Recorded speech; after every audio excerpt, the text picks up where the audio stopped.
Hey there, it's the Trooper. Okay, it's not really the Trooper, just kidding. I just saw that dude's vlogs the other day, and he seems like a good guy, but he needs to like talk about something in some of his vlogs. Okay, anyway, so I got a message. I mentioned in one of my videos how I'm sure everyone would rather look out the front of the car than look at my ugly head. And someone messaged and said, yeah, well, it's nice for, I'm driving the same route all the time, so when you do the windshield view, it's always the same. So for as a connection kind of a thing, the fat head is not that big, not that bad. So you're getting my head today. It is Friday, coming to the closing section of the trip, and I'm not gonna lie, I've been beat up pretty good. I'm gonna turn around at some point. That's how variance works. And that is not to say that I am purely the victim of variance. I'm the victim of a spicy combination of variance and human nature, I guess.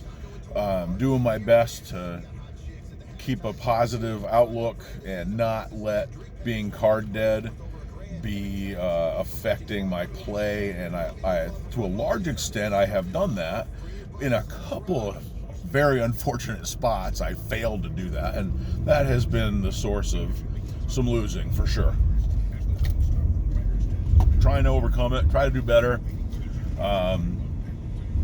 I think that this might be a record as far as number for me for a number of days in a row of being like super card dead. It was slightly marginally better yesterday, to the point where it was only mildly irritating, as opposed to like fantastically unbelievable, which is what it was for the first few days.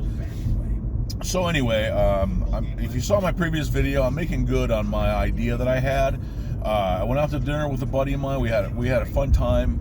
It was great to sit down and relax with him and catch up and whatnot. And what I'm doing right now is I'm headed downtown to play uncapped 1-3 at Golden Nugget. And if a good 2 5-stars, I'll play in it. The weekend I think it's 1-3. The weekend 1-3 at the Nugget is reliably good. I have played many, and I'm talking about many hours of Vegas 2-5 that was nitty and worse in every way than most of the hours I've put in at the Nugget 1-3. It definitely plays bigger. You get people who like to feel like a big shot and like have a big stack, relatively speaking. You get people who actually will play a big stack. The game definitely plays bigger as a result of more money on the table, no question about that. But it does not, it doesn't attract many, in my experience anyway. You don't get like the nitty bad regs kind of a thing, mostly.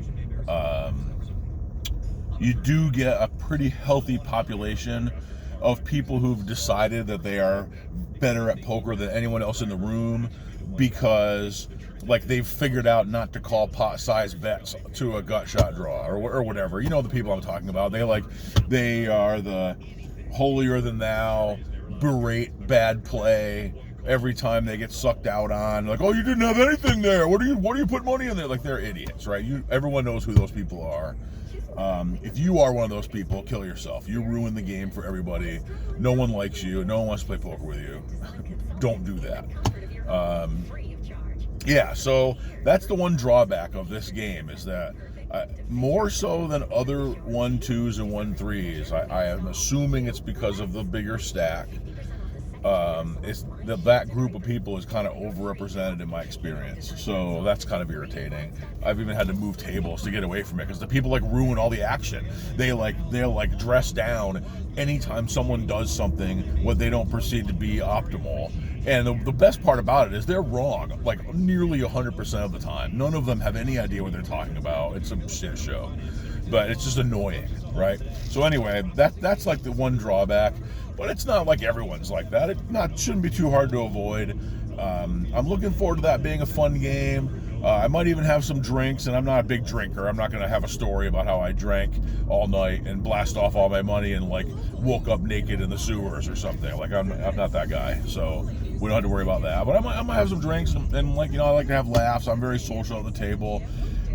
Definitely focusing on this session to be a fun, not wound tight, not worried about my results. I just want to play poker, enjoy my time in Vegas, and you know, and if I manage to not run bad, you know, and do some good, great. Hang on, someone here. Oh, their windows are. I thought their windows were down. Someone driving down the strip with no lights on. I was going to tell them, but their windows are up. I thought they were down. So yeah, that's all I'm doing. I'm going to play and have a good time. And if the results are good, that's fine. You know, that's one thing about these games. There's absolutely no danger. You can tell by my posts, and I hope you can tell by my attitude. You know, I'm a 100% wreck. I do some studying. I try to work on things and gain a better understanding of poker theory and you know, how to determine action in different spots and try to play more optimally and whatnot. But I'm no mastermind. I'm not great. I'm human and I have no ego about it. I'm not any kind of game smasher. So hopefully you know that when I say this. In this game, there's no reason to think that I won't be the favorite in any of these 1-3 games that I'm going to sit in tonight. You never know who you're going to run into, obviously. It's just my experience. These games are soft. And 2-5 games are the same. You know, the 2-5 games really, and I don't just mean the Golden Nugget. I'm kind of like going off on a tangent here, but, you know, there's not very much to worry about when it comes to 1-2 or 2-5, at least in Vegas. I haven't traveled around and played a lot. You do get in 2-5. People, clearly there's more thinking players. People don't stack off quite as light a lot of the time, for sure. A little bit more 3-betting, nowhere near optimal 3-betting frequencies. I'm like Old Man Coffee, and I'm regularly the widest 3-better in 2-5 games that I play in, and I don't even do it enough, frankly. But anyway, all I'm doing is trying to characterize the games for you. I'm not trying to toot my own horn. Like you can tell by my results and by all the talks that we've had. You know, I'm no crusher. I'm just kind of making conversation about what the games are like.